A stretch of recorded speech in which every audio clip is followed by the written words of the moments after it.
জুয়েল ছোটবেলা থেকেই খুব পরিশ্রমী ছিলে।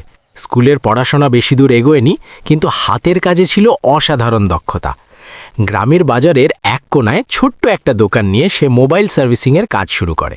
প্রথম দিকে কাস্টমার কম ছিল, কিন্তু ধীরে ধীরে তার কাজের সুনাম ছড়িয়ে পড়ে।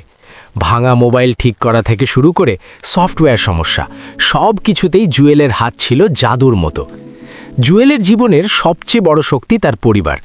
তার স্ত্রী মৌসুমী খুবই সুন্দরী, কিন্তু শুধু সুন্দরী নয়, সে ভীষণ বুঝদার আর সহনশীল। দোকানে কাস্টমার কম থাকলে মৌসুমী তাকে সাহস দিত, বলতো, একদিন তোমার দোকানের সামনে লাইনে দাঁড়াবে মানুষ।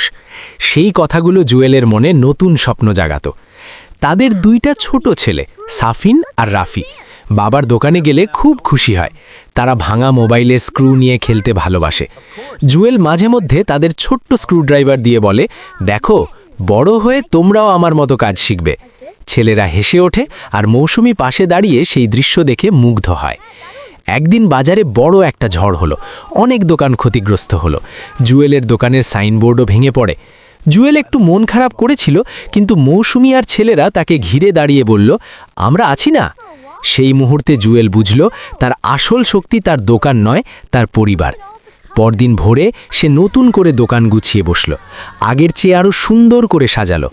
আশ্চর্যের ব্যাপার, সেদিন থেকেই তার দোকানে কাস্টমারের ভিড় বাড়তে শুরু করলো। কাজের ফাঁকে সে যখন ছেলেদের হাসি মুখ দেখে আর মৌসুমীর চোখে গর্বের ঝিলিক খেয়াল করে, তখন তার মনে হয় সে পৃথিবীর সবচেয়ে ধনী মানুষ। জুয়েলের গল্পটা বড় কিছু হওয়ার নয়, কিন্তু ভালোবাসা, পরিশ্রম আর পরিবারের শক্তিতে ভরা। আর এই ছোট ছোট সুখই তার জীবনের সবচেয়ে বড় সম্পদ। সাবস্ক্রাইব করুন আমার চ্যানেলটি, বেল আইকনটি ক্লিক করতে ভুলবেন না নতুন ভিডিও নোটিফিকেশন পাওয়ার জন্য। ধন্যবাদ।